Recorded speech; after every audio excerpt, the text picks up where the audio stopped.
Today's guest has experience growing and managing a portfolio of 20,000 apartment units while serving as executive director of investments at Canada's largest apartment building owner. For context, I think everyone considers Grant Cardone an expert in the multifamily space, which he deserves. And he manages 12,000 apartment units.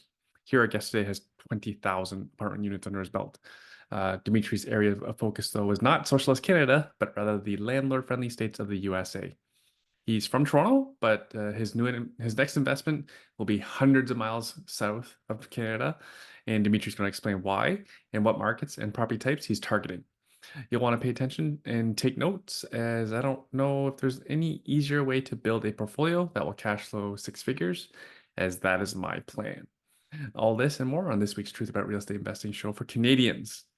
I'm Erwin Zero, your host. I've been a real estate investor since 2005, four-time award-winning realtor and coach to investors since 2010.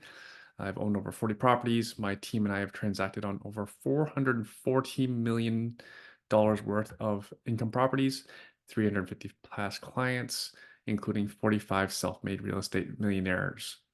It is my desire to bring zero-cost truths about how to successfully invest in real estate to mom-and-pop investors. We pull no punches. There are no get-rich-quick schemes, none that are successful without excessive risk. This is about what Canadian investors are doing, what mistakes are made, what tips and tricks they have implemented so that we all listeners, all 17 listeners and all, may leverage from their experiences. Happy New Year, everyone. That was a mouthful. Happy New Year, everyone. As we step into this fresh chapter of 2024, it's not just the calendar that's seeing a new beginning.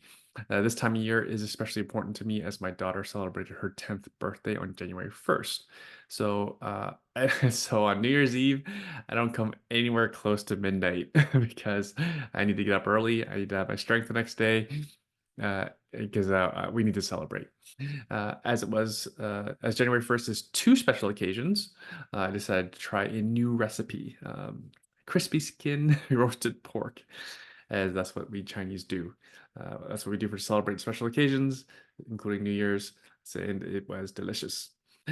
Yes, we could have bought the same thing at a restaurant, but I tend to use higher quality ingredients than what restaurants do. And the cheap Asian in me loves to take cheap cuts of meat and make them taste like one of the best things you've ever eaten. Speaking of delicious, I set some ambitious goals, so I consider it delicious. As part of my New Year's resolution, over the next 2 to 3 years, I've determined that I'm going to transform my real estate portfolio that is entirely here in Ontario. It's appreciated wonderfully, thanks to lots of cheap debt and immigration and NIMBYs that restrict supply, but it is a pain in the butt to manage, and I prefer something a bit more passive. With an aim to generate cash flow, again, of over $100,000 per year, which is something next to impossible to do in Canada without, heavy cash down payments, which I don't want to do. It's a journey I've been through, and I thoughtfully planned through this, and I'm eager to share how I'm going to get to that $100,000 piece of financial peace and freedom. That is my goal, and I think it's a very reasonable goal for everyone to have. And even if it's not your goal, you can make it 50,000, you can make it 10,000 a year, you can make it $200,000 a year, you can make $1 million cash flow a year. Again, scale it to your liking. For myself, I'm going to start with $100,000. Again, cash flow per year. The first phase has nearly kicked off, which is the listing for sale of my 3 student rentals near Brock and McMaster universities. I was just chatting with my clients. One of my clients informed me that they heard a friend of theirs rented their property, a 6-bedroom house, for $850 per room plus utilities. Oh, wow. Anyways, the market's nuts. Supply is short for rentals. For my own properties, the final touches are being added. The repairs are almost complete. Actually, no, sorry, the repairs are complete. No, the repairs are almost complete. The cleaning photography teams are done. And by the time this episode airs, these properties will be listed for sale. And again, I've strategically timed these properties to hit the market at the peak of student rental demand. From polling my clients with students, again, like I mentioned, there is very little supply out there, which is great great news for myself, as there are I'm hoping for some savvy investor parents out there who want to make the financially correct decision, in my opinion, to own a student rental versus paying rent. Again, it's $850 rent per month. It seems to be the going market for an okay house. I'm understanding. It's a prudent decision when the kids' friends will pay for that, will pay rent, and that will tends to cover the mortgage, and prices of housing tend to rise. I'm personally bullish on the Ontario real estate market, specifically houses, not condos. Condo market's quite soft right now, and will continue to be soft until the buyer market works through all of those the excessive number of pre-construction condos that are available for assignment. Anyways, so I'm going to closely observe the market this year in 2024 and next. And if the market gets back to peak, you better believe I'm going to sell off the remainder of my income properties, which are mostly duplexes in Hamilton, and reinvest my capital in a market that welcomes investors. The next step of my journey, which I'll start likely in Q1 of this year, is well, it'll take me over to the U.S. border, of course. I've set my sights on set my sights on acquiring income property. I've already found a property. I've had it actually underwritten by Share. It is a detached house built post 2000, nearly 1,800 square feet, with 4 bedrooms, 2 bathrooms, and a two-car garage. Uh, Now think about that. What does that cost in your own neighborhood? The location is super convenient between a new Walmart supercenter, brand new Starbucks, less than 12-month-old Starbucks, and a Samsung microchip manufacturing plant set to employ 2,000 people. So where this property is located is just outside Austin, Texas. Austin being the state capital of Texas. Um, Possibly one of the best places to invest in America from my research. Anyways, so a property I'm looking at is in Taylor, Texas. Population just over 16,000, and they're gonna gain well, they have to gain 2,000 people roughly, because that's how many new employees the Samsung plant will get. So that's an increase of well over 10%, and hopefully they'll be fighting over my property. Assuming I own it by then. Anyways, as I was telling a client of mine, I could do all the due diligence in the world, and it would still amount to a drop in the bucket compared to what Walmart and Starbucks has already done. They've already done the heavy lifting in terms of research and due diligence, in my opinion, and with an asking price of only 325,000, 325,000 for an 1,800 square foot detached home. Uh, and this is a seller's market, so I expect I can get the property for less. Uh, and then, of course, naturally, you're wondering what the expected rent would be. The forecast is 2,100 per month plus utilities. So that is about an 8% gross rent yield. And if you're an investor, you know if you can find something that's 8% gross rent yield, you should be digging into it further. Note that this is the appreciation play that I intend for my portfolio. For much better cash flow, I'm planning a trip to Tennessee for my next property after Texas. And today's guest, Dmitri, will explain why in the interview. As my friends and clients can tell, I am super excited about real estate investing again. All you veteran Canadian landlords know you can appreciate what we all have been through. Again, I've been in landlords for almost 2 decades. Holy Hannah. Again, as I mentioned, Share has already underwritten this property for me, and my plan is to let them handle the investment. I like my investments boring. I thankfully get enough excitement and satisfaction out of helping clients build successful portfolios, so I don't need to do anything exciting like flipping or developing. That's just not for my risk appetite. And, and I despise risk. Hence, I'm filling out my power team with an institutional grade asset manager. I'll let Dimitri, our guest today, explain what the difference is between a property manager and an asset manager, since he's actually works for one and has been working one for over a decade. So stay tuned as I embark on this exciting chapter. On to this week's show. Dmitry Burstein is CIO and co-founder of Share, was formerly the executive director of investments at Starlight in U.S. Real Estate Residential, with a direct involvement in over $7 billion of U.S. residential real estate transactions. He is a seasoned institutional investor with experience in all aspects of real estate, and he's passionate about just like I am, about leveling the playing field for retail investors in the competitive landscape of US single family rentals. Because for those who don't know, the institutional investors are already gobbling up these same properties that I'm looking at. And so if you enjoy this presentation, if you enjoyed this interview, if you enjoyed last week's interview, which many people have been messaging that they did, with last week was Carmen, with the CFO of Share, today is the Chief Investment Officer, Dmitri. They will both be speaking at our US Investing Workshop this Saturday, January 13th. Our guest speakers include Andrew, the CEO, Carmen from last week. This week we have Dmitri. So we have, again, a lot of heavy hitters. We have the owner of Lend City, Scott Dillingham, the only investor-focused mortgage broker I know of who can offer U.S. commercial-style mortgages to Canadians for income properties.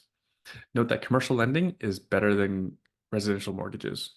The property and the cash flow is what the lender focuses on. So it's way easier to qualify, especially for those of you who have lots of corporations or self-employed. It is way easier to qualify for a commercial mortgage than it is a residential one. Also, in theory, one can have unlimited mortgages. I'm your host of the event, and we will be teaching direct investments, as in the owner owns 100% of the property. The investor owns 100% of the property. That is the definition of a direct investment. No shares, no joint venture partnerships, no private lending, none of that. Good old-fashioned income property ownership, in line with how my clients, the number of 350 plus, and I invest in real estate. So links are in the show notes. And we have indeed sold out of the in-person portion. Worse yet, my clients have been DMing me and texting me to asking if they can still come. Yes, you can. I saved you seats in owner's row. For everyone else, unfortunately, we do have plenty of seats available online. This is being broadcast over Zoom. We're doing this as a hybrid event, so you do not want to miss this. And also, I understand this is likely the last time we will do a live US workshop. As I mentioned, all of our guest speakers, they are very expensive, busy people. So that's why this is last time we will do this live and in person. All right. So, and please enjoy the show.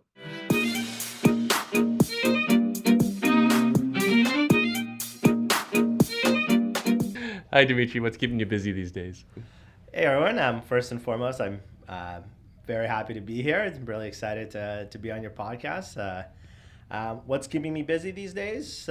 It's work. It's Share. It's trying to, build a platform for our clients that help them compete with institutions when it comes to owning and buying real estate in the U.S.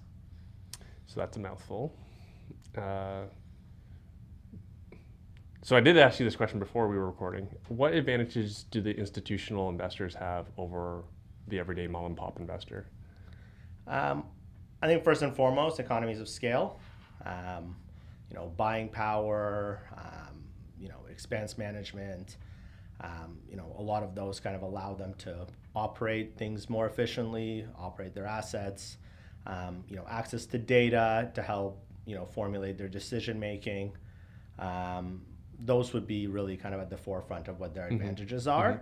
And having a team that does the investing for you, whether it's accounting, whether it's market research, whether it's underwriting. There's a lot that goes into buying a property, investing, and it's hard to do it yourself. And I kind of found that even myself when I was working in the institutional side of things, it's still very time consuming and difficult to go do it on your own on the side. It is. And that's part of the reason why I stayed out of the States, because for forever, I've been around real estate investors forever. And so I knew back in 2008, and I really regret I have to say this, but even back in 2008, everyone that was in the community here, investing in real estate here, all knew that there were landlord friendly states in the US. Yeah. And this is back in 07, 08. Yeah. And I'm kind of disappointed and do something about it. But I coach clients and I work with clients as a realtor. So when I take clients out into the areas that I invest, like St. Catharines, Hamilton, I have a lot of access to information that they don't. So say my client comes from West Toronto, and we're driving around Hamilton, and we identify a certain house, and they say, oh, what are the rents here? And what the tenant's like. Like, okay, so my client owns a house just, you know, four doors down, or like on the next street over. This is what the tenants are like. This is the rents, right? This is what it looks like. This was the renovation budget, right? I have a lot of personal experience to give to them. And I'll even say like my own property is like 4 streets over. And like, so this is my tenants, this is the market rents, right? And a lot of that information is not available because you can't go on Kijiji and find historical rents and stuff and things like that. They won't tell you anything about like what the tenant profiles are like and sorts of things like that. Now, you having experience of working in an operation with 20,000 units have access to all sorts of different operational live information. Yeah, no, for sure. I mean, you know, if you're trying to get an answer about, you know, these questions that you pose, like what are the tenants, what are the rents, you know, what kind of challenges could there be in this specific location? There is no better information than owning something nearby. Right? Having, you know, your own financials or your own insights into that location, and knowing, you know, what's, you know, in the apartment world, what was the traffic, you know, how is the leasing, what's your rent growth, what are your renewal growth. I think that's always going to be even better than, you know, third-party research that are calling around to try to get this information. And that's, you know, part of how we want to have it at Share as well, right? You know, we don't have that scale, but we work with third-party managers on the ground that a lot of times do, right? So they are already managing for other clients, so they have that level of insight that, you know, help us, you know, streamline our decision making and make us, you know, more informed when it comes to, you know, zeroing in on certain neighborhoods, certain zip codes, etc. So my local property managers are often small shop. Often it can be one individual, and any sort of like significant work that needs to be done, they have to go third party. They have to go, you know, I have a fence guy, I have a plumber, I have a concrete guy, right? My point is they don't have anyone on staff. Like one of my property managers I use that's a little bit bigger, I think there's 4 full-time people within the company. What's it like in America? What is the scale of a property manager in a target city that you invest in? Yeah, so slightly different. I mean, slightly different? Yeah, slightly. I mean, the reason I say that is because, don't get me wrong, there's a lot of, you know, smaller mom and pop type managers, especially, you know, in the single family rental space. They're the type of shops that, you know, will look to kind of manage for an investor that owns 1 unit, maybe 2 units, etc. Right? Very similar to, you know, what you just described. But then there's the whole other side of things, which is, you know, the institutional manager. Now these, you know, some of them will have thousands, if not tens of thousands of units under management, you know, have, you know, significant economies of scale in specific markets. They've, you know, some have been around for a good amount of time. Some are more recent, kind of driven by all the innovation in tech. And it's not really worth it in their time and for their business model to, you know, onboard one-off investors. So their growth is, you know, with all the institutions, with all the, you know, private equity shops, all these larger investors are going in and buying in bulk, you know, that's who they want to be managing for. They have, you know, the accounting capability, they have all the, you know, renovation maintenance team, you know, they have sometimes even GCs in-house, sometimes, you know, they just use ones in the market, which again, they have, you know, good relationships with and power over, just given their scale. And those types of firms, they want you to have scale, right? So what we're doing at Share is we're actually able to work with those institutional managers because to them, they have Share as the client. You know, they report into Share, and we are the ones that are then, you know, really breaking it down to the individual owner through our platform, right? And again, through that, we do get economies of scale. You know, we'll pay less in property management fees than you would if you try to go to a local, you know, smaller mom and pop shop. But also, again, work with groups that, you know, have more knowledge, better capability, and are able to execute things more efficiently. And these contracts are not very sticky. You know, a lot of times they will have outs, so there is incentives from that PM side to make sure they're, you know, they're not forgetting about properties under shares management, because, you know, there are alternatives, and, you know, that's why the third party model, I think, works really great. Right. So as an outsider observing and researching the U.S. market, what I noticed is that it seems like property managers are like fighting for your business. Like you are in demand as the customer, if you're big enough. Yeah. Yeah, no, for sure. I mean, both, you know, in the single family space and, you know, across the other asset classes in, Right. in real estate in the U.S. Yeah, it's a very competitive landscape, and it's great for your ability to manage expenses, because as you grow bigger, you know, you have power on lowering costs. Right. So you as the investor, as the real estate owner, you have power in that relationship. Yeah. Versus here, property managers can be picky on what properties and what clients they take on, because the market's just different, because there's not many options for property managers. Like I was just golfing with Andrew Hines, for example, and he used to be heavily in London, Ontario. And I was joking with him, like, I went to school in London, so I've been following London as a market forever. That was a long time ago. So for 20 years, there has been no dominant property manager in London, Ontario, for example. And that's a big city for Ontario. Yeah. I call it a big city for Ontario. I know it's nothing for someone who travels regularly to the U.S. Yeah. So yeah, let's get into it. So you were executive director at Starlight Investments. Mm-hmm. You're I don't know how you describe it, but you're managing the portfolio. How do you? I was working on for the tail end there, more focused on the investments, so sourcing anything from sourcing opportunities to, you know, closing it. But throughout the time, I did have, you know, times where I was spending with asset managing properties, and kind of involved in the operations of the assets as well.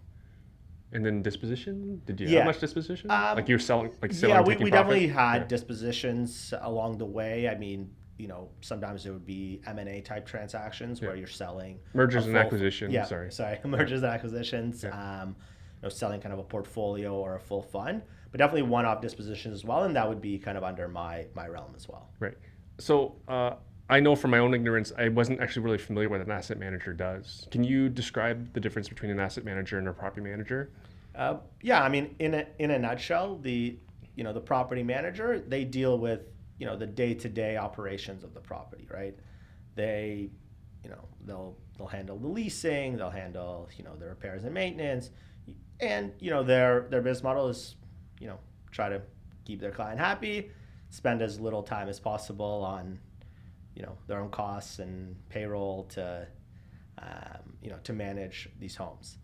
From an asset management standpoint, what you're focused on is performance of the portfolio or of a specific property, and you're focused on, you know, how do I maximize returns? You know, what are the decision making that needs to kind of go into in these critical times, and, you know, really analyzing those and, you know, coming to a conclusion. That could be anything from, is now the right time to refi, you know, or what is your financing strategy? What kind of mortgage, you know, what kind of term, what sort of flexibility options? But then also, you know, should I renovate to a high standard today, right? Should I, you know, a lot of times you're buying a home, there's often opportunity to upgrade the kitchen, put in quartz countertops and the backsplash and, you know, the gooseneck faucet. But are you going to get paid for it? Is there going to be a return on your investment? Or is there a cap in that submarket on the tenants, what the tenant will be able to pay? So those are the type of strategic decision making, because if you're not going to get paid on it right now, then you're better off deferring, you know, that upgrade program until a later date, right? So those are really decisions like focusing on growth and liquidity and the overall returns of your investment. So I think most investors can appreciate what you just described, because most investors, as long as they're not in London, Ontario, they hire a property manager to take care of the property of the day-to-day. Their job is to do what you just kind of described. Now, you were part of a larger team, were you not? Yeah. And how big was the team that was just focused on? How many people were on like your team? I mean, we would have had around 7 people on the investments, probably a bit over around 10. Again, it fluctuates because we grew fairly rapidly during my time when I was at Starlight. But I mean, the company as a whole right now, including everything kind of in Canada, being the largest landlord, I think they're over 4, if not 500 employees. They're the largest landlord in Ontario, in Canada? In Canada, yeah. I'm surprised you guys aren't in the news more. I don't know if you read the McLean's article from the December. Starlight was mentioned in there. No, it's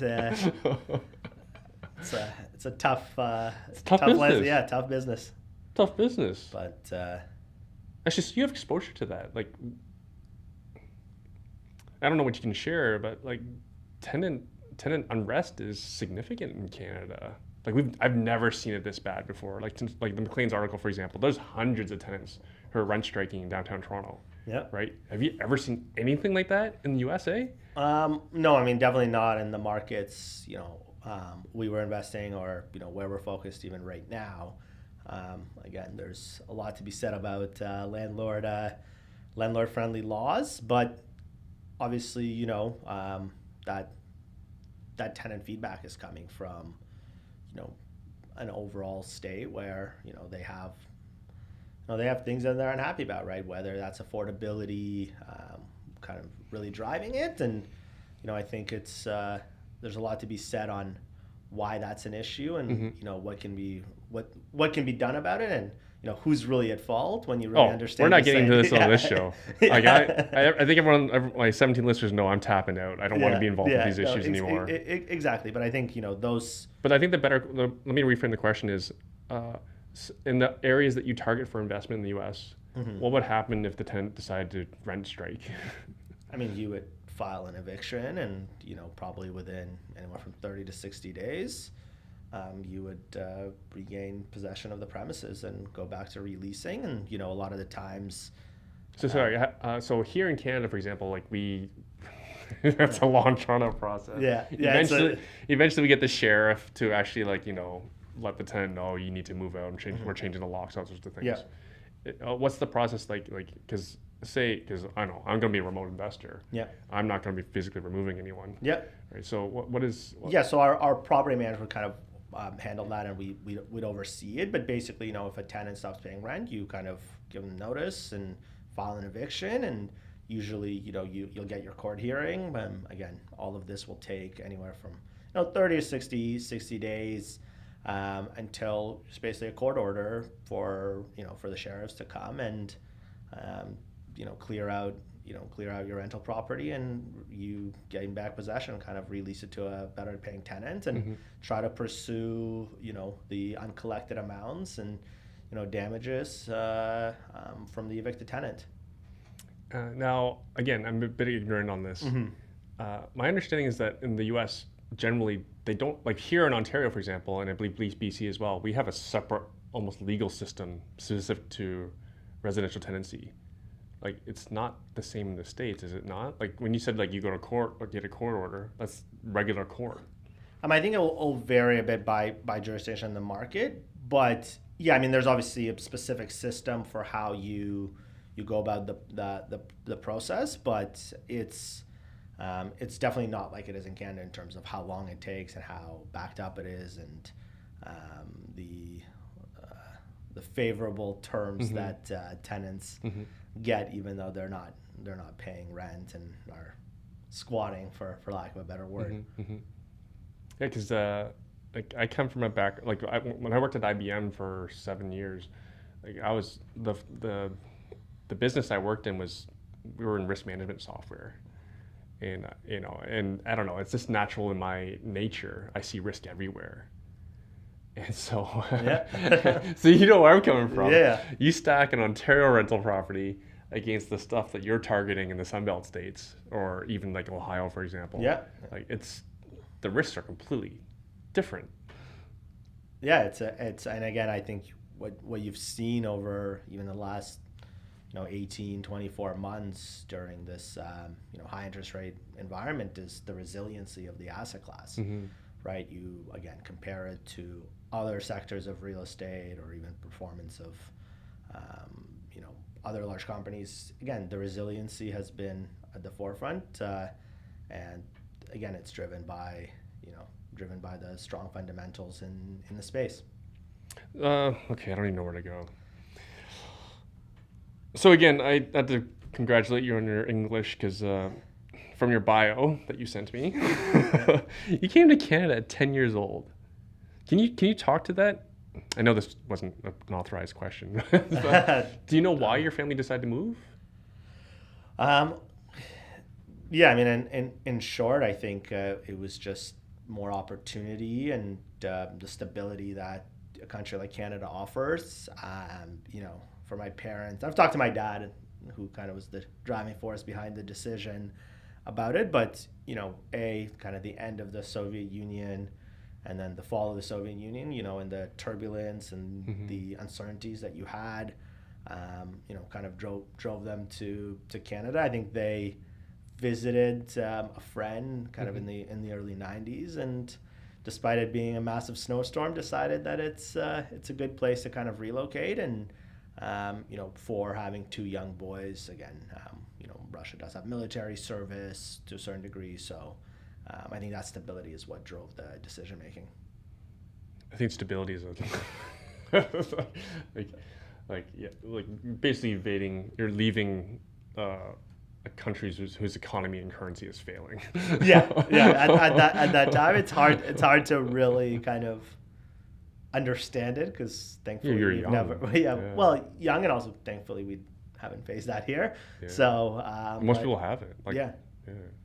Like a good friend of mine, he lived in Moscow for quite some time. Yeah. He's a bit older than me. He's Russian, obviously. He's been through two economic and currency collapses. Yeah. So like, who better to ask? Like, how do you survive these things? Because it's pretty well documented how much debt we have in Canada. Yeah. We're pretty bad. And his experience was real estate, gold, and earn money in U.S. dollars. Yeah.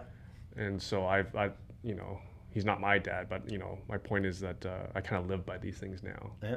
Right. And I think it's rational for every Canadian listening to this is that it makes a lot of sense to have some U.S. dollars in your life. Like, I couldn't agree more. Including U.S. assets and all sorts of things. Yeah. Now, you went to business school in McGill. That's super cool. You did an exchange in Singapore. Now, you interned in accounting. Do you have your CPA? No, I didn't. I mean, I was in undergrad. I was considering kind of going down the accounting route. So did a few summers working in at a CPA shop and at a large consumer good company in their kind of reporting division, and I realized it's not necessarily what made me excited. So I kind of pivoted more towards kind of pursuing a career in real estate. Now, okay, so I was talking to you about this before we started recording. So I talked to many new people to real estate, and often someone's goal is, I want to be full-time real estate, and I want to make 6 figures a year. And after I get to know them, like, they don't have much background in real estate. Oftentimes they don't have any sort of business or finance or economics background. So the point is, the learning curve is going to be steep. And now they want to go buy apartment buildings with their own money and their own debt. And even worse, like mom and dad's credit and their money and stuff like that. So often I'll say to people, like, why not get a job that pays you 6 figures? Maybe not right away, but get a job in the industry for a developer or a REIT, and then learn the ropes. Yeah. So that is the path that you took. Exactly. So I after undergrad, kind of started off my career on the debt side. Again, So can you explain debt side? So it was with a large Canadian private lender, CMLS Financial, basically in an underwriting capacity as an analyst, helping, put together the credit memos, the risk memos that get approved, as you're going through credit committee, and a real estate owner is trying to get a mortgage, whether it's on an acquisition or a refinancing. And I thought that was, a really interesting way to start off my career in real estate. Again, on the debt side, you're focused on, what are the risks, and how are we mitigating them, right? You don't get to share in the upside when things go well, so you really want to make sure you're focused in on the downside and the risk. Have no downside. To your point earlier, kind of wanting to, focus in on that, seeing all the risks. That's something I always knew I wanted to have as well, and wanted to make sure, you're not just focused on the good, but you're cognizant of where hiccups can come, and how to deal with them, and have the foresight to kind of expect things. But I always knew I did want to kind of transition to the buy side of real estate, kind of in whether it's real estate private equity or working at a REIT. So when an opportunity came to kind of join this newly formed division of Starlight, focused on the U.S., I took my chance, and it worked out. I had a great time there, and got to be part of a shop that was a rapidly expanding, very transaction oriented, super fast paced environment that keeps you on your toes. So yeah, and I think to your point, you're right. I think the learnings you get, the access to mentorship, right? People that were running both CMLS and Starlight, like they're industry veterans. They've some have actually gone through downturns, and have seen things that me coming out of university in early 2010s, like I didn't have that, right? So to a certain degree, you are learning from who you're working with, from people's experiences, and helping kind of formulate your own views and ideas about how both from a managerial style, but also from an investing style. I just thought of something. Oh, I warned you I could tend to go off script. Corporate won't like this. Yeah. I'm just teasing. Yeah.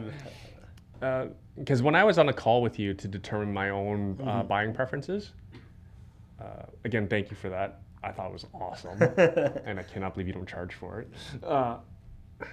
I think so many people would benefit, especially people that are looking at deals locally. Like for example, I hear Canadian investors from like BC and Ontario, they're going to like New Brunswick and buying apartment buildings. I'm like, what is even the population in New Brunswick? It's very small. Sorry to offend anyone. Or they're going to like a city in Northern Ontario I've never heard of, right? I think they benefit from at least asking you for a baseline. So sorry, let me take a step back. Again, coming from a business school background, I look for baselines everywhere, and that was part of schooling as well. Like you went through it as well. Yeah. Like for example, like the CAPM model, like we had to have a risk-free rate. Yeah. Right. What is the risk-free return, right? And that's your baseline. And then I've just gone from there. Is like what is my baselines in other investments? So for example, like in the stock world, everyone always says S&P 500. What is the average return of the stock of the index? Now, if you can beat it, great. But how much risk return? All those sorts of things. Yeah. And no different with real estate. I can make money in real estate very safe and boring in these certain ways, GIC, whatever, private land, whatever. And I've always been looking for what I consider the most passive as possible, most boring as possible real estate, but direct ownership. Yeah. Because I want upside, right? Because in my experience, the path to actually generating any significant wealth is through direct ownership of real estate, right? Meaning I own it with not sharing with anyone else. Right, other than the bank and my wife, right? And that's what led me to Share, and that's why I really enjoy what I see in terms of your investments at Share, because I think this is now my baseline that everyone should at least consider, look at, and comparing their own investments to it. You know what I mean? Yeah, no, definitely. I mean, look, you described it very well, and I think that's what really drew me, to teaming up with Andrew and Carmen on building Share. As I mentioned earlier, doing it yourself is very time consuming. There's a lot of nuance in venturing out into the US, which is where I always kind of knew I'd want to do it if I was buying myself, right. Like, having a primary residence. Let me just pause you there, because I want to frame the question in that, like, you live in Toronto. Yeah. You're very well versed and have access to more information and resources than anyone who's ever been on the show on buying a property in Canada. But where is your next income property going to be? Yeah, I mean, I would look to the U.S. for sure. That's always kind of been my viewpoint. owning primary residence already in Canada, I'm exposed to the Canadian real estate market. You know, big believer, like both, you know, Andrew and Carmen, and a lot of people, like, in diversification. I think you want to have exposure to, you know, different markets, different drivers. So for me, it would definitely be looking to kind of buy something in the US, and that's been the challenge, right? Looking forward to 2024 to kind of to start doing it myself. And to give the listener context, like Andrew and Carmen cash flow a lot, more than like more than 90% of real estate investors I know. And then so again, like looking at baselines and also again like looking at opportunity. Like what I always tell investors is, like for example, a new investor, I always tell them like it's a good idea to have a look at 100 houses. You know, go through 100 open houses, for example. And then once you've done that, you kind of understand what the top 20% looks like. So Carmen and Andrew, in terms of cash flow, are easily in the top 20% of investors I know. So I want to learn more. Yeah. Right? That makes sense? Yeah, no, definitely. I mean, I'm learning from them as well, right? Because, you know, what they've experienced, what they've done. You know, there's a lot of learning between you know, all of us on the team. But yeah, no, I think kind of diversifying into the U.S. is a great you know, is a great path for Canadians for a number of reasons. So when I ask you about like what is going to be your next income property that you purchase, because I think that's a good question. It's a question I've been talking to like about several other investors. Like, what's your next income property going to be like? Because that tells me a lot of information about them. It tells me about their risk preferences. You know, like for example, a friend of mine, he says he's going to tear down houses locally and build 8 and 10 plexes, and he'll either sell them or keep them. I'm like, that's awesome, man.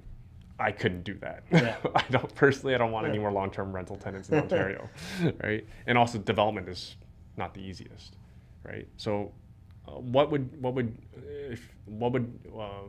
are your next 3 properties, for example, or what would they be like? Because for the listeners' benefit, I want them to understand, like, get a little more specific, so they can paint a mental picture on what it is that you think is a good investment based on a lot of experience. Yeah. So again. At the end of the day, there is a personal preference that comes into it. So, you know, this will just kind of be mine. But I think, you know, what I'm targeting for myself is, you know, I want to, like you said, I want to kind of get to a handful of properties. So I think, you know, my target is really get into 3 properties as quickly as possible.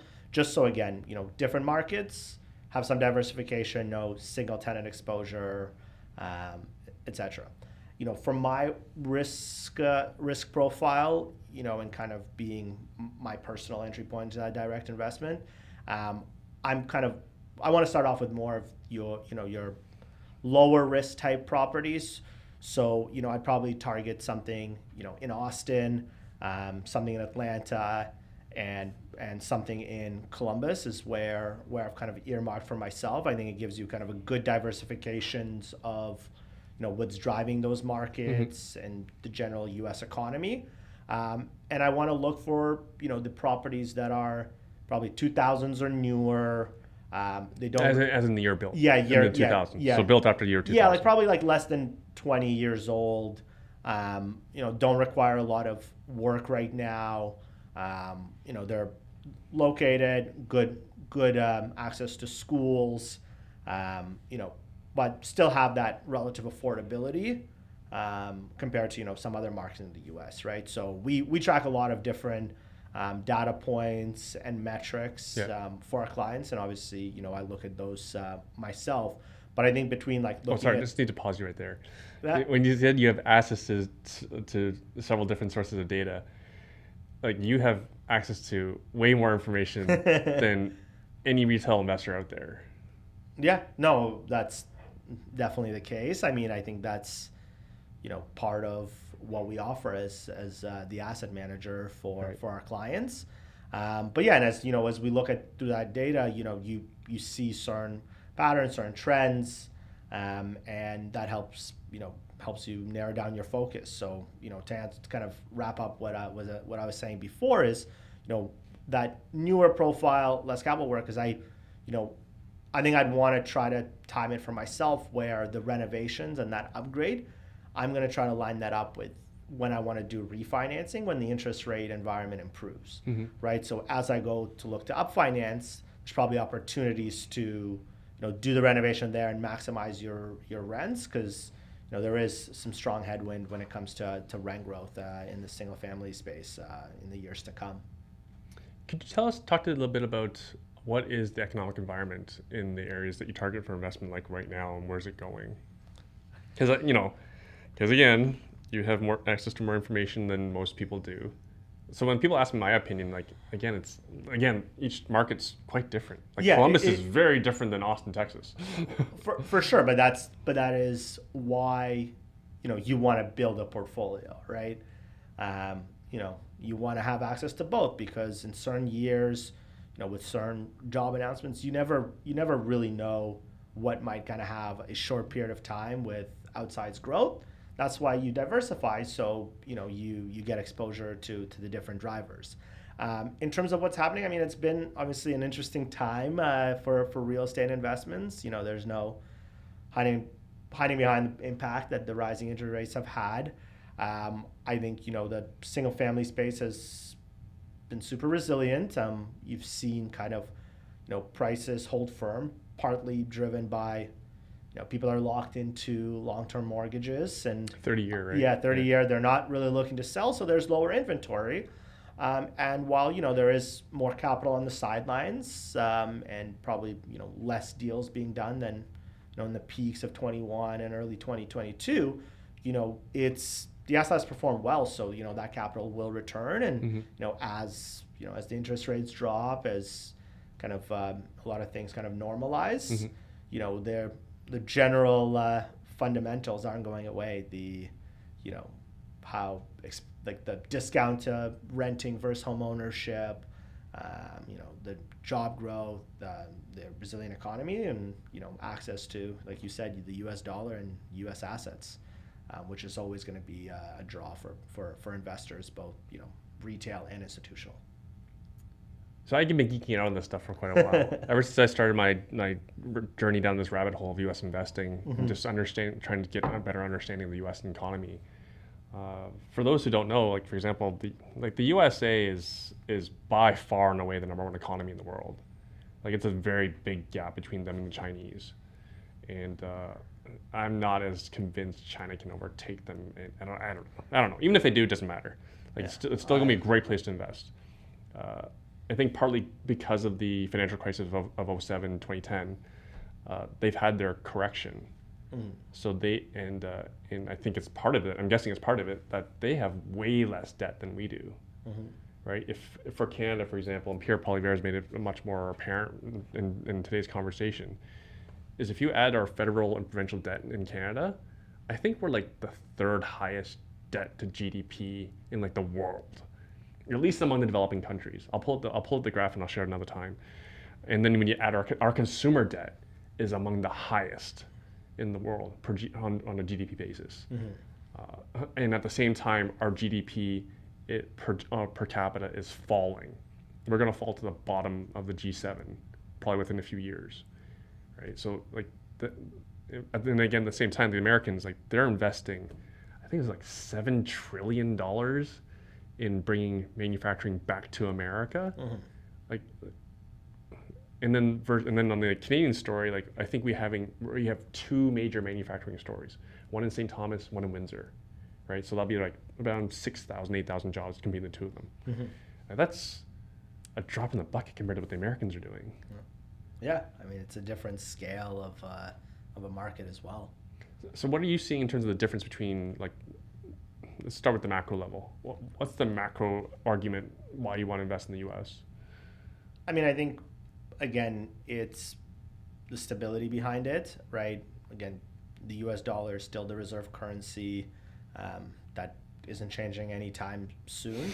But look, U.S. also has high debt levels. They do, right? So there nowhere near ours. Not near ours. And I think the reserve currency too. So it means a lot of different things. 100%. But I do think spending needs to get under control, not just in Canada, but not just in the U.S., but probably in a lot of places, and that'll be for the good of our global economy.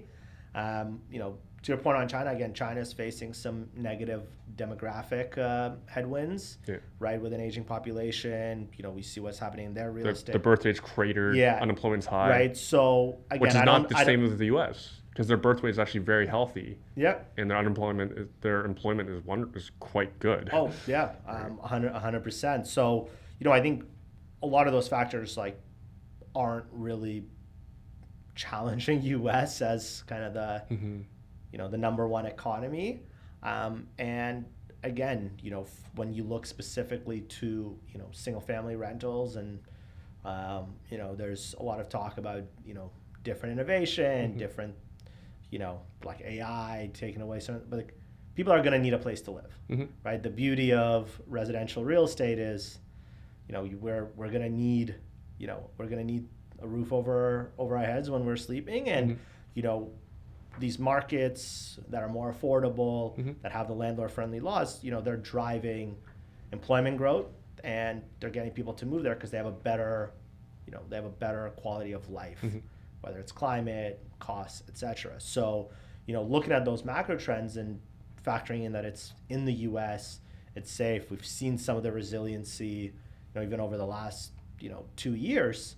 I think it's a great story for why a long-term investor should have a part of their holdings in U.S. single-family rentals.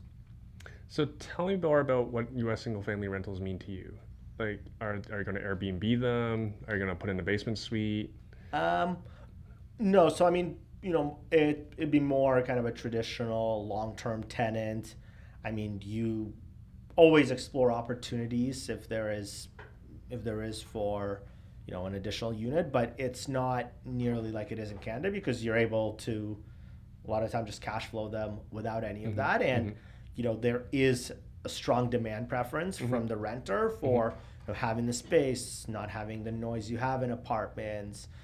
Post-COVID and post-COVID really kind of shifted the trend in that direction, and there is just an imbalance of the supply and demand between what's available for living and the households that are looking for for a place to live, and that's been great. And I think with short-term rentals, it's again something we've chatted about. You don't know kind of where things go. I know Andrew's probably chatted with you about kind of looking into it, but the stability of the long-term tenant, your ability to ride out any unforeseen macro changes, that's super helpful. And I think if you're looking to invest in US SFRs, like you're looking for a good risk adjusted return relative to what you're buying in, right? It's not crypto, it's not high growth tech stock, right? But that's part of the equation, right? So for me, that's what it means to me, because if I'm looking for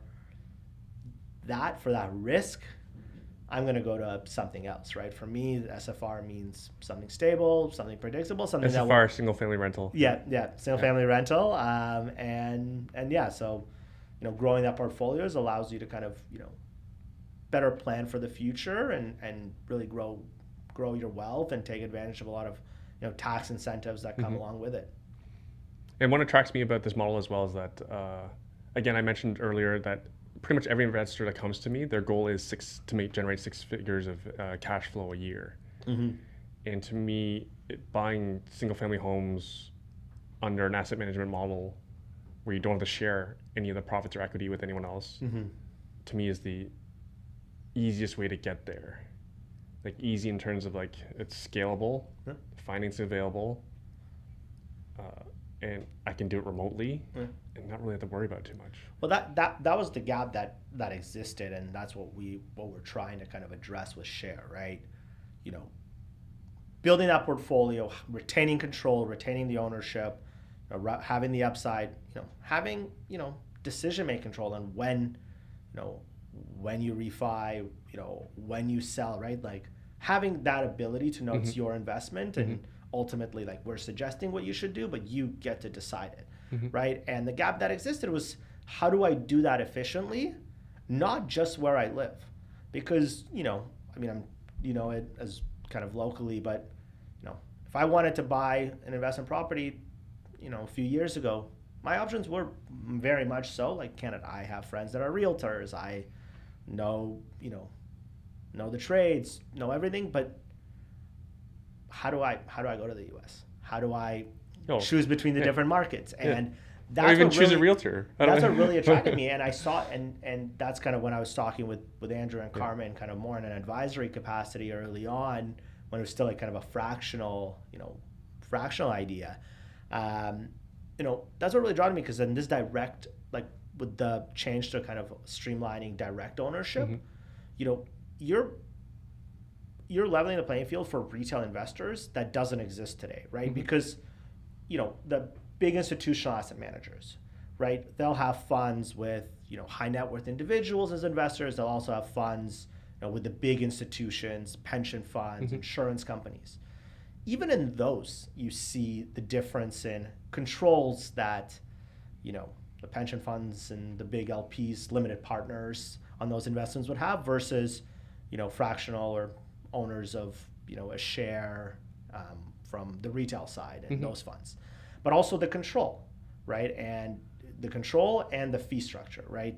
How much of the profits you're giving up. All of those, you already see a bit of an uneven playing field. Right. And let alone the benefits of direct ownership versus that model. So filling that gap was something that I really resonated with me, and why I kind of made the jump to pursue building it for our clients. So let's talk about some numbers, for example. Like we talk about because someone listening will say, why don't I just buy a REIT? Why do I need to go through an asset manager like a share, for example, and have direct ownership? What additional charges would an investor have to expect if they're going through a REIT in owning a property? Yeah, I mean, look, charges will vary. I mean, different ones have different structures, but I think we're very competitive when it comes to the fees we charge, both on the acquisition and ongoing from an asset management perspective, and it drops as we grow. We help you grow your portfolio. I mean, in a lot of private funds, you are giving up a share of the profits, right? It's a lot of times it's in fine print and not always really understood by, not fine print, but it's in the legal definitions. Not that people don't know it, but they don't got any mechanics, right? They're just passively putting in money, getting their dividends on a quarterly or monthly basis, and then when the asset manager or the executives of the fund decide to sell or do anything, they kind of get their distributions, right? But again, they don't retain the control, and a lot of times they're giving up a portion of the profits because that's how the asset manager is compensated. Which I understand. Yeah. Like here, and at the small level here, like I've had guests of the show, and like any sort of real estate influencer out there, is either generally selling courses, or they're raising private money to borrow, or they're looking to joint venture, as in like, say you and I bought a property together, say it's Hamilton, so I know more about Hamilton than you do, so I'm going to get 50% equity, you're going to get 50% equity, but generally I'm going to ask you to put up all the money and you get the mortgage as well. You know what I mean? So versus in Share's model, I get your guy's level of experience and your relationships, and you don't take an equity position in my properties. Nope. So that's what really excites me, because most people, again, a lot of people get into that sort of stuff. But again, like you guys are just well above in terms of capability and relationships and experience and knowledge and track record than another retail investor. Like even myself, like I've got, I've owned over 40 properties personally, done, I forgot, like done like 440 million worth of real estate transactions. Like I still know jack compared to you guys.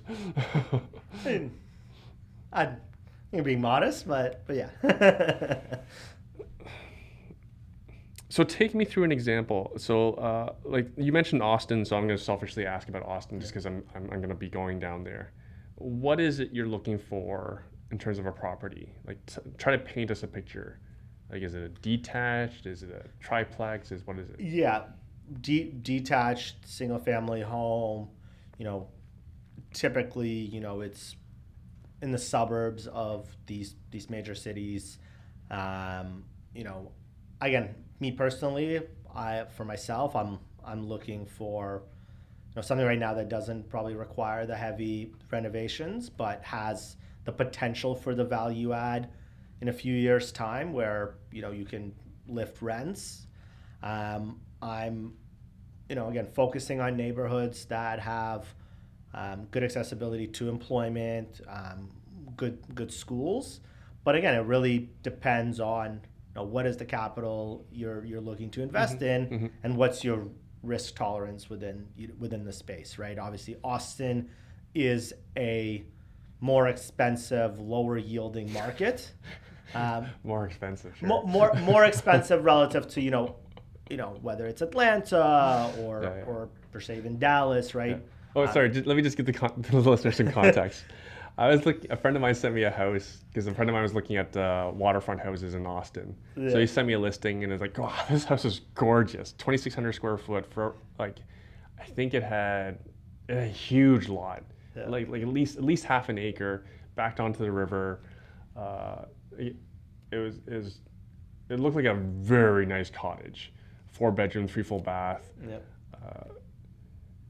It was asking $1 million US. In Austin soft as a market, so it is currently pending for $875,000 American for waterfront property about 30 minutes from downtown. So that equivalent property in Ontario, on Toronto, again. So for the listeners' benefit, Austin is the state capital. Population is almost 1 million. Greater area is about 1.7. Yeah. This isn't no small town. So even if let's just use the GTA. If that property was in the GTA, it'd be well over $3 million. Yeah. Right. Easy. This is $875 American. So yeah. When you say expensive, it's different for Canadians. Yeah. And we're not even talking about that price point when you're for your target property. No, we're talking about really probably below even 500,000 in a market like Austin, but generally for our what we'd call kind of the Class A profile, which are newer, better located in these kind of large Sunbelt markets. You're probably looking under 350,000 for the home for the type of investments we're kind of gearing our clients towards. Right. But again, Austin would be higher than that. You generally see a lower yield there, but Austin's got some great drivers for, long-term investors, both from their economy, being at the forefront of tech, the tons of company, favorable tax environment for corporations. But, there's also supply, right? There's lower barriers for new construction, all these things that we're tracking as we formulate our decision making. But yeah, and then it's a high, and the reason there's just for the listeners, the reason why it's kind of lower yields in Austin and Texas generally is because they have high property taxes. So again, all of that is factored into our underwriting and when we're evaluating opportunities. But for me as a long-term investor, I want to focus in on having exposure to that appreciation over the long term, and then that whole diversification kicks in where you then want to complement that with maybe something more, straight down the fairway like in Atlanta that's got, it's not number one in any category, but it's kind of doing well across the board, whether it's new, what's being built, what is the job growth, employment, revenue growth, etc. And then on top of that, factor in, that Ohio property, something a bit higher yielding, something that might have, be one of the lowest places from the big cities in terms of new construction, but you also don't see the wage growth or, the appreciation that you would in some of the markets, right? So I think on the balance helps you offset having exposure to an Austin. That would be kind of my approach. So the Austin property under 350. So it would be an Austin property. I'd probably be looking kind of in that sub 400 range. And then what would it rent for? Again, it'll be depending on the neighborhood, but they can push three, if not even above $3,000 in rents. Again, depending on where it is, the size, etc. That's really good. $3,000 rent a month plus utilities for a property worth under 400,000.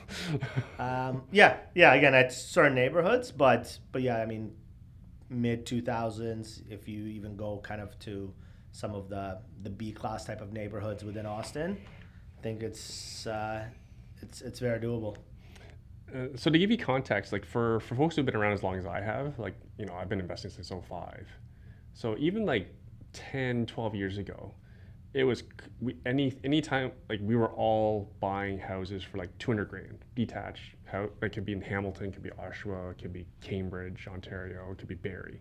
200 grand, we buy a detached bungalow, 3-bedroom, one bath, right?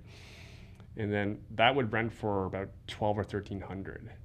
And again, we all would love those days again.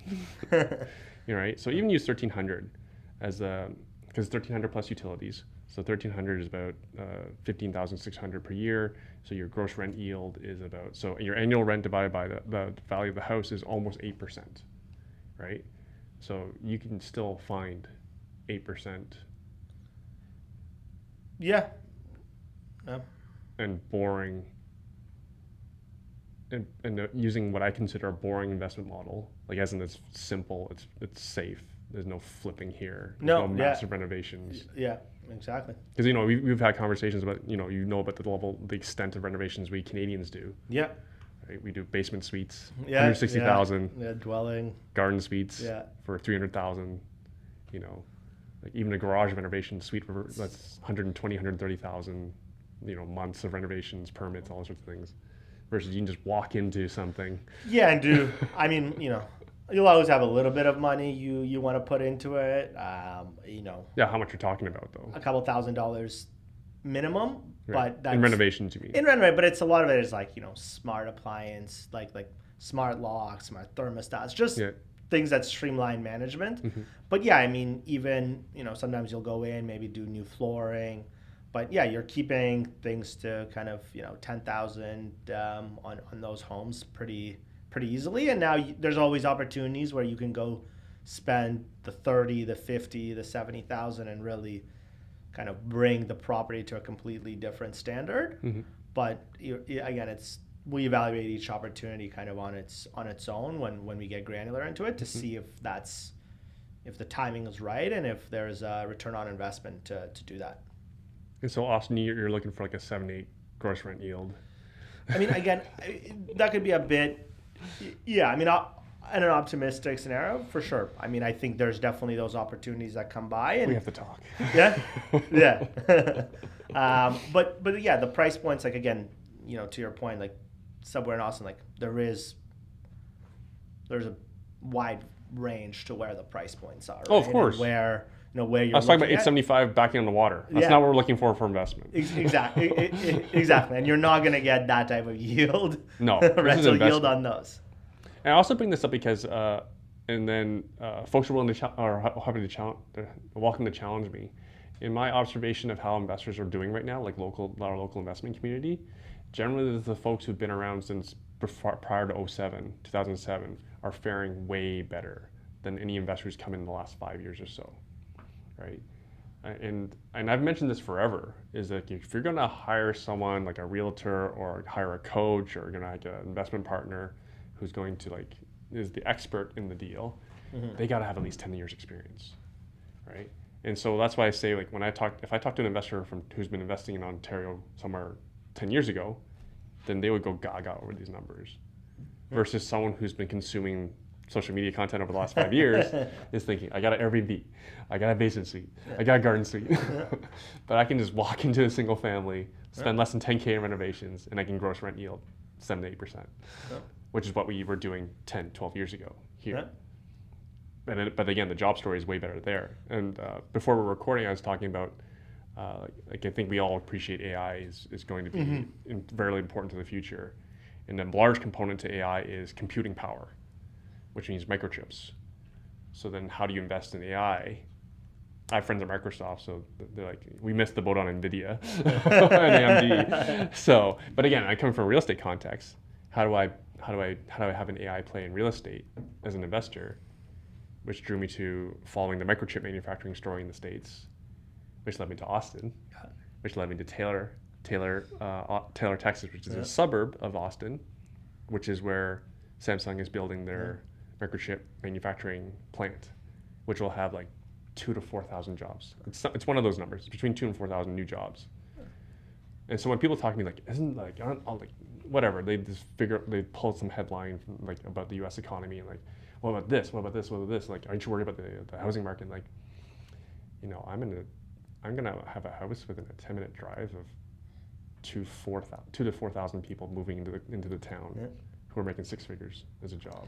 Yeah, and let alone, you know, the massive Apple campus you have in Austin, Dell, you know, Tesla.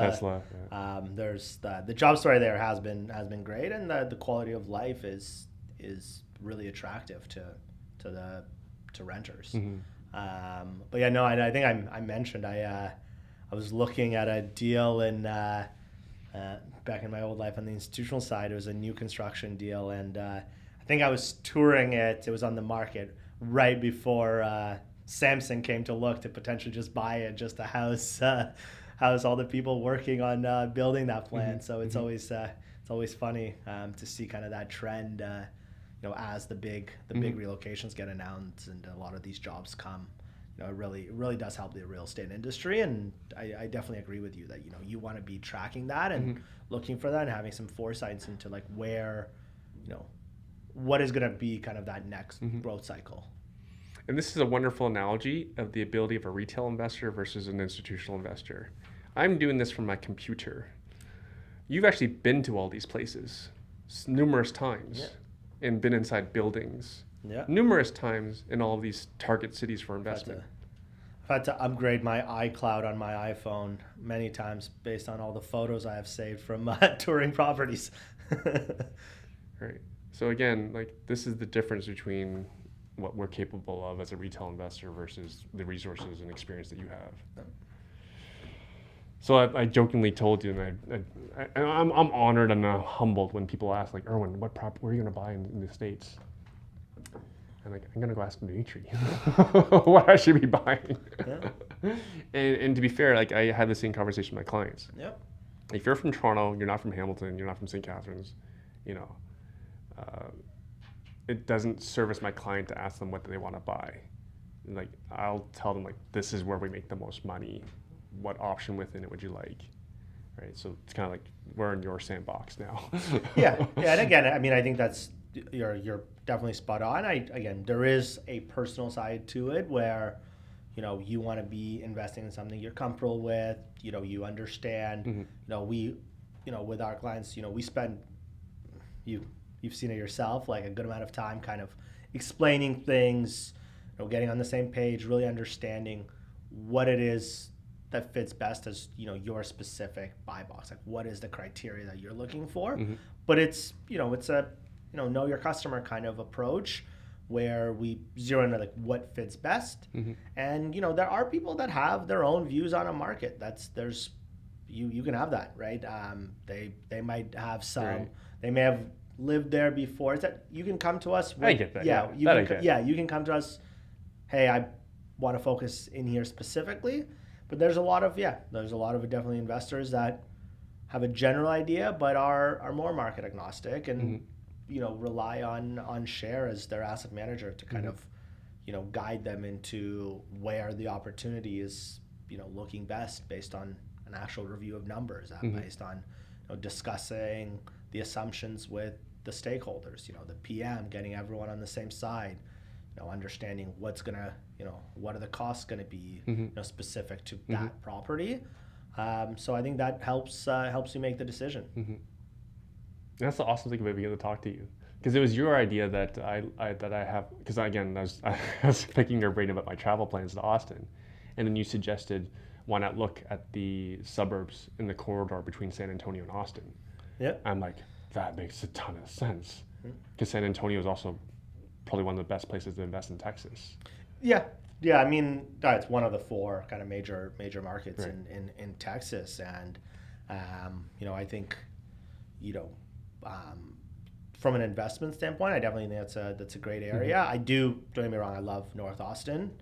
Again, a bit of a higher price point. You know, there is the job story there is phenomenal. The schools are, you know, very desirable. But South Austin has been seeing massive growth, and you know, that proximity of having, you know, attracting families that might work. You know, one person works in San Antonio, one works in Austin. Like that is common, right? That's a good demand driver for your rental, and definitely worth checking out when you're down there. It's interesting because some of my friends in Alberta invest in Alberta. They do the same strategy. They'll invest halfway between Edmonton and Calgary, right? Because they have a perfect hedge between the two cities. And again, same thing. Like some people work there, some people work there. So again, you benefit. Again, it's a great hedge. I love the hedge. I love to manage my risk. You mentioned a high yield in Columbus. Can you paint us a picture about what you're buying in Columbus? Yeah. So I mean, a higher yield. I mean, you know, there's obviously tiers to kind of, you know, the trade-off between what you can expect over the long term in appreciation versus today's yields.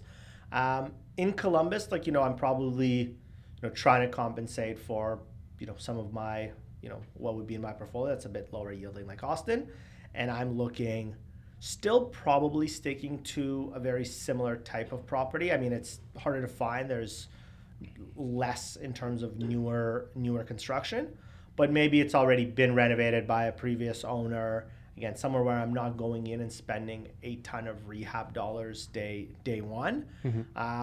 And, you know, probably going outside of kind of, you know, the really Class A type of neighborhoods and getting more of something with affordability where, you know, you can see kind of, you know, still have strong coverage from, you know, what your tenant makes to what they're paying in rent. And I think that's kind of what draws me to like a market like Columbus in Ohio. Some of the other markets in Ohio is, you know, their household income to rent coverage is very strong, right? And I think that's always very important, and you want to have some of that because, you know, that does help you manage, you know, increasing rents year over year, which you can without rent control. Well, you mentioned that's a bad word here now. You mentioned affordability because that's a massive problem here right now. Anyone who's an Ontario landlord, they know like everyone's receiving applications where people cannot afford, like right on paper immediately. They know right away like their income, the rent to their income just does not work. What are you seeing? Well, for example, CMHC's guideline is that total household expense should not exceed 30% of gross income. But we're seeing 40, 50, 60% in terms of applications. It's tough out here. But you're saying it's yeah. I mean, in the markets we're looking. I mean, generally, like you'd look to a requirement of 3 times rent. But you know what you're seeing generally would be, you know, high teens to low 20% really? Rent to income ratio. It's not affordable. Yeah, I know. Yeah, and I think, you know, certain markets it's sub 20%.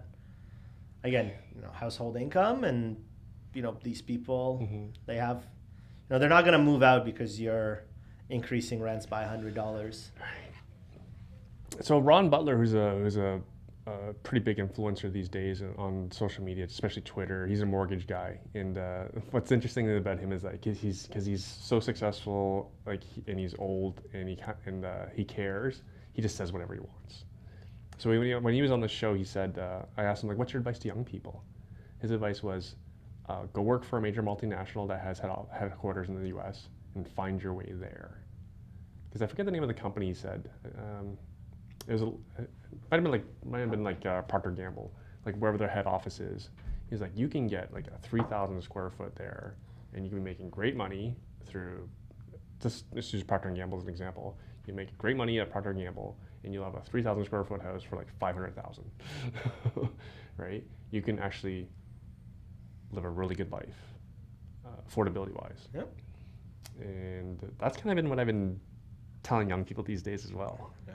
Is you at least need to figure out options, because I'm big on options, hedging, You know what I mean? I think you can probably get that I from think the we conversations with me. Is I think we relate on that end. like even for yourself, I bet you would have made a lot more money if you just worked in the States. Yeah, look, I mean, especially with kind of spending most of my career involved in U.S. Real estate. Yeah. And my brother and his family actually live in the U.S. Which city? He's in New York. He Oh. moved out there for undergrad. Yeah. It's kind of stayed there.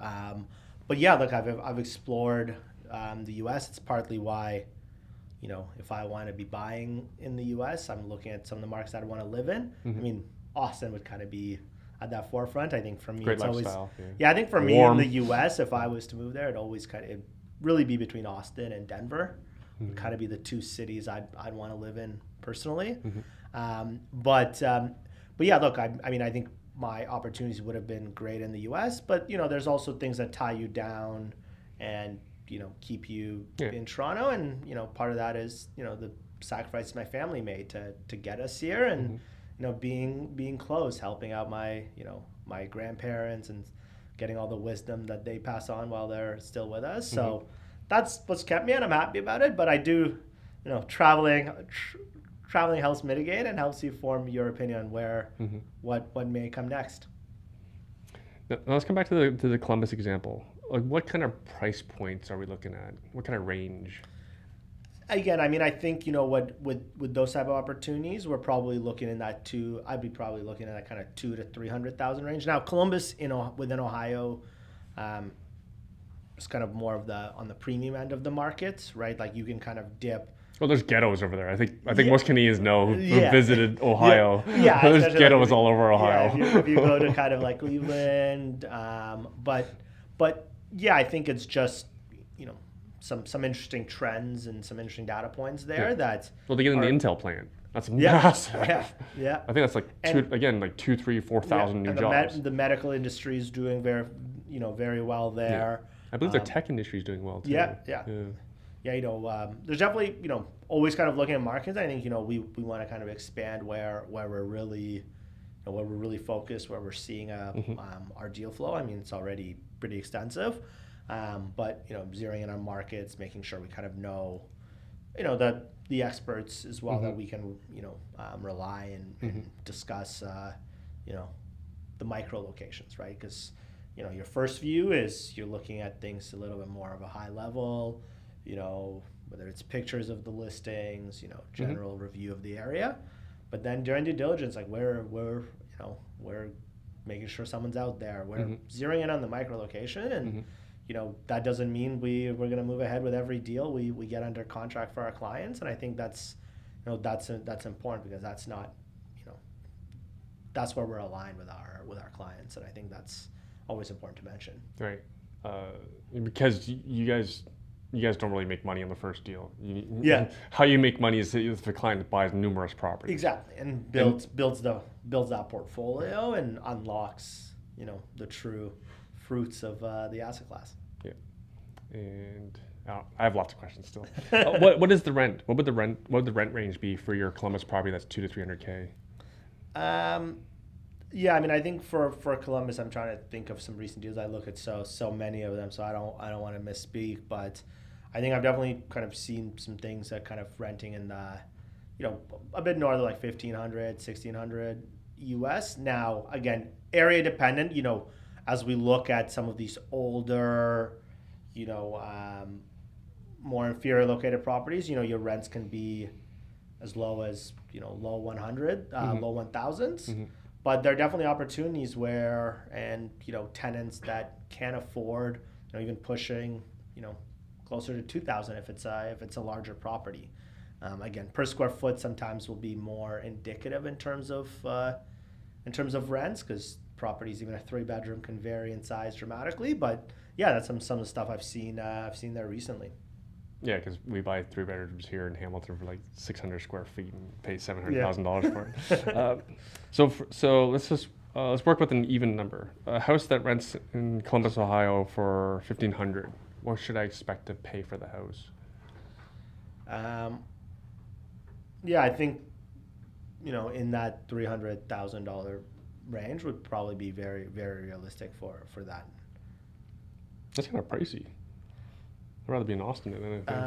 I may be a bit high there because again, I'd have to kind of check on some of the neighborhoods because I've been looking a little bit more kind of newer on the higher end, but I think you can, like, you should be able to see a better rent yield, a better like cap rate. Rent yield's a bit trickier because taxes vary state by state, so I don't necessarily always focus in on the rent yield myself. Because I want to look at what is going to be my cash flow and my actual yield of the property.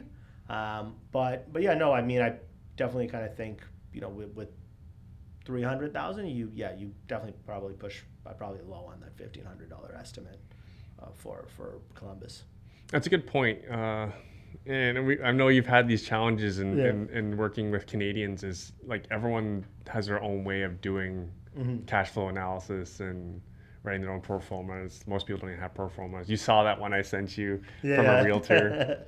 For context, for the listeners' benefit, a client of mine asked me to have a look at a new construction condo deal in Hamilton, which included pro formas, and I just laughed at it because it omitted so many things and the rent was completely overstated. Yeah. And I know you at Share in your work that you've had challenges with communicating with Canadian investors, and probably investors in general, about numbers, because you come from the institutional world where it has to be fully loaded costs. Yeah. And they have to be accurate as much as you can be. Versus what someone who's selling a piece of real estate is. Yeah.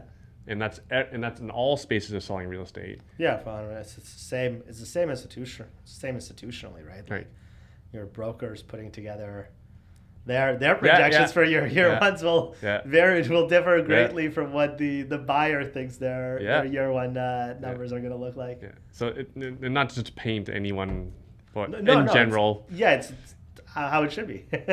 In general, I always find sellers' numbers are light on expenses. And then very commonly, for example, like in a small shop, mom and pop owned building, often mom and pop are doing a lot of the labor themselves. Yeah. And then there's no expense for that. So then your net operating income, your cap rates are not right. Right. What they're pitching as an 8 cap is really a 5. Yeah. Right. So, but at Share in your line of work, it's because you get called out. Yeah. Look, I mean, you're looking for investments on a long term. A lot of your assumptions to a certain degree are straight lined with a view of like what it will run over, your whole period of, call it that 10 years. But yeah, we're trying to be granular. Like we want to have you thinking and kind of showing you that, hey, you're going to run into costs when it comes to this, even on whether it's on the purchase, a lot of people omit, thinking about what is it going to cost until I have a tenant in there, right? Because you close on a property, you have expenses right away, not just your mortgage, but you're on the hook for the utilities. You might be paying taxes. You should be kind of accruing for taxes, right? So all of that should kind of go into you thinking about how much money do I need to invest into this place to get me into to get me to the point where I have a paying tenant, and I'm collecting rent of it. And from that rent, what are the costs I'm going to incur? What I should be factoring in, and how is the next buyer when it comes time to sell? If I want to sell in 10 years or 15 years, and how are they going to look at it, and how are they going to underwrite it? Is it going to be an attractive investment for them? Right. So I think those are very kind of important things that you want to look at when you're buying.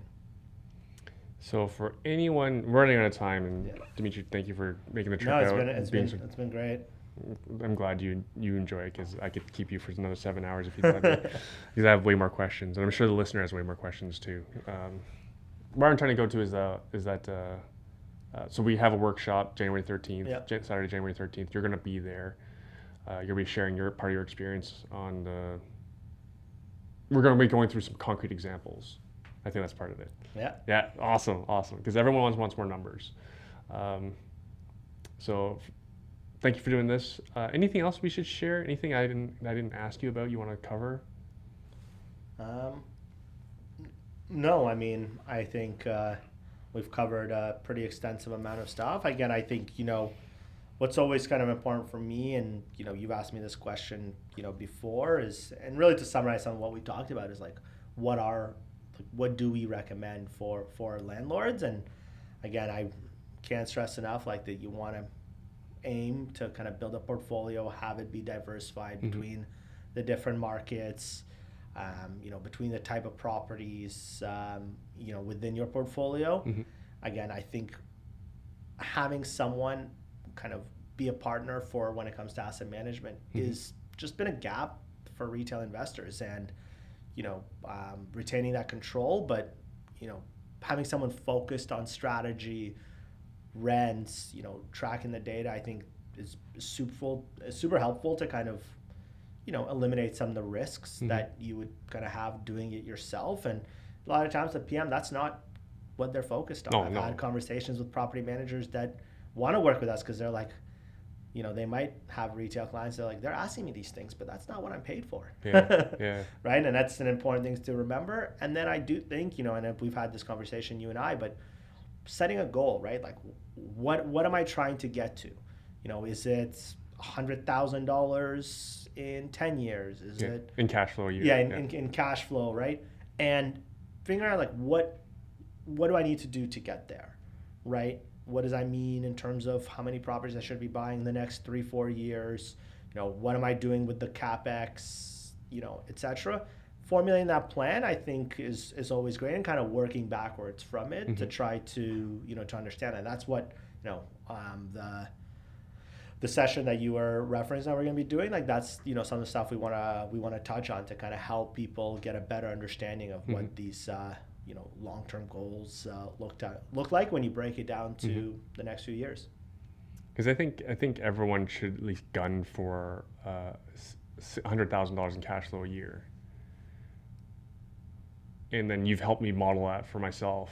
And then, but then there's always the first steps, like we kind of talked about in the example that we had, is what are my first 3 properties, right? Because I think that's where people need to focus, is what are the first 3 properties, and I think everyone needs to look at this at least to baseline and compare all other investments against it, right? Yep, definitely. Makes sense. Okay.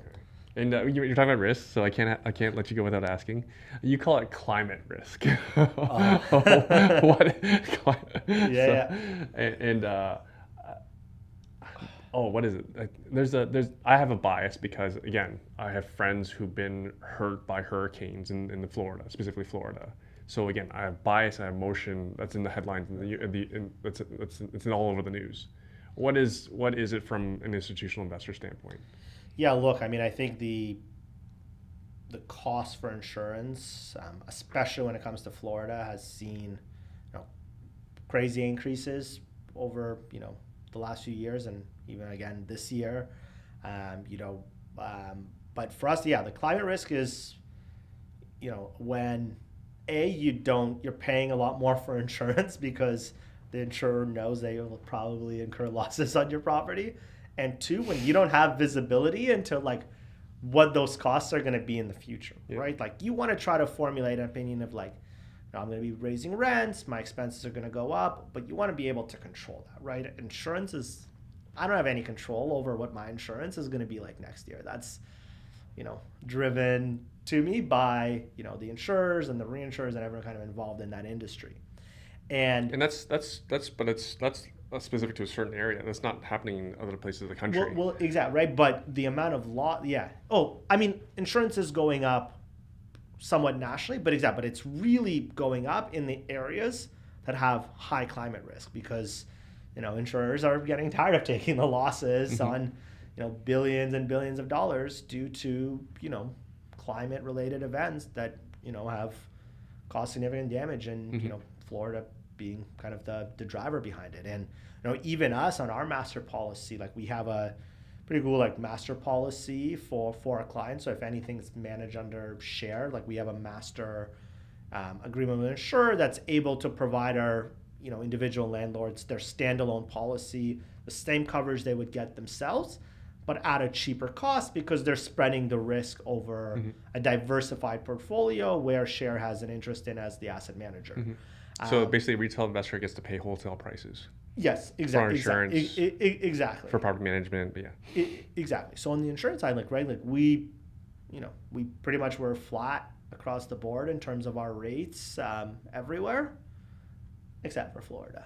And the high, like the counties that were already very high, probably 4 times higher than anywhere else would pay for insurance, went up another 25%. And the counties that were, the lower risk counties in Florida, that probably would have been like, 2 times higher than, some of our other states that we're targeting, they went up almost double. Right? So again, that's just, insurers trying to offset the losses they took on that region. And I think the reality is not having visibility into it. If you told me, hey, I'm underwriting these numbers right now and the deal still works, great. The risk return trade-off isn't there. So again, not saying don't invest into Florida. I think it's good in a large portfolio, you can take on some of that risk. You can have, if you have 10 properties or 5, whatever, you can have something in Florida. Why? Because that's diversification. Because if insurance in Florida goes up 20%, but everyone else stays flat, you're fine on your overall expense on insurance. But, having myself be in there like with one property, Right. I don't like kind of that Right. that lack of visibility. But if my objective is cash flow, that's probably not something I should include in my portfolio.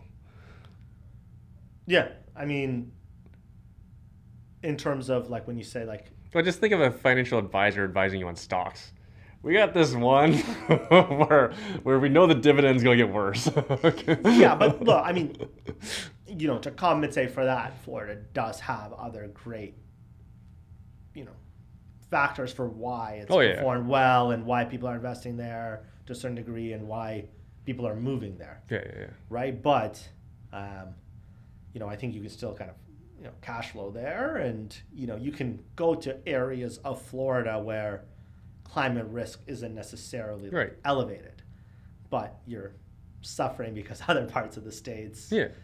Because you might get lumped in. You do as a whole. Your insurance rate may get lumped in. Just with my example in terms of what we saw Yeah. in terms of our 2024 renewal rates, right? And again, those are some interesting insights. I've talked to that with some of my old peers and people I know in the industry, and it's just like, you don't want to be mentioning insurance costs to people. They're not pleased, especially if they hold Florida assets. Because I had a friend of mine who was telling me that he has a place in Florida. I believe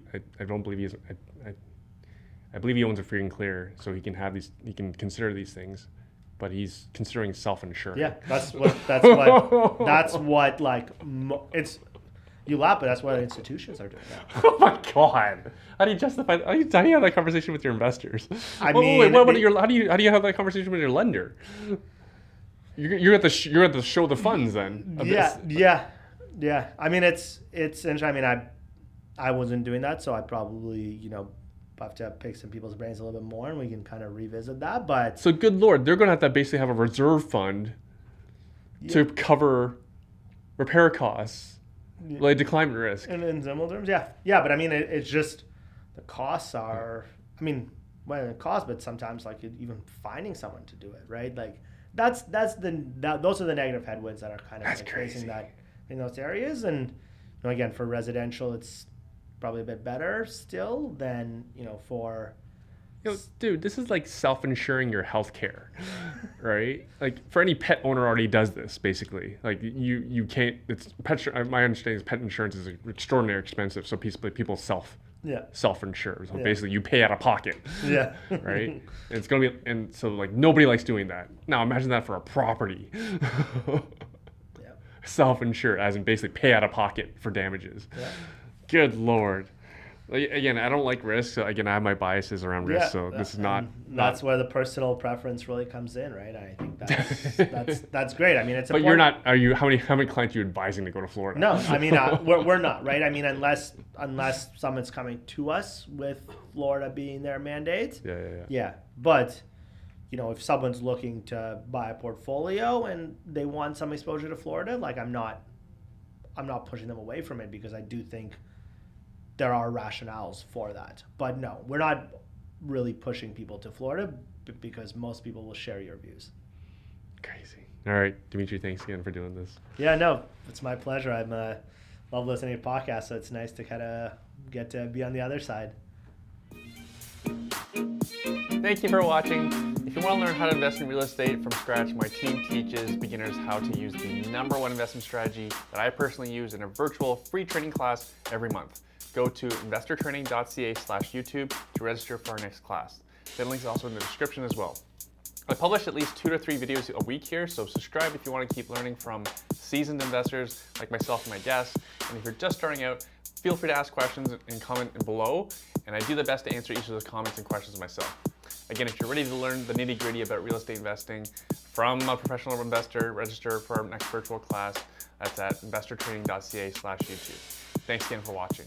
See you in the next video.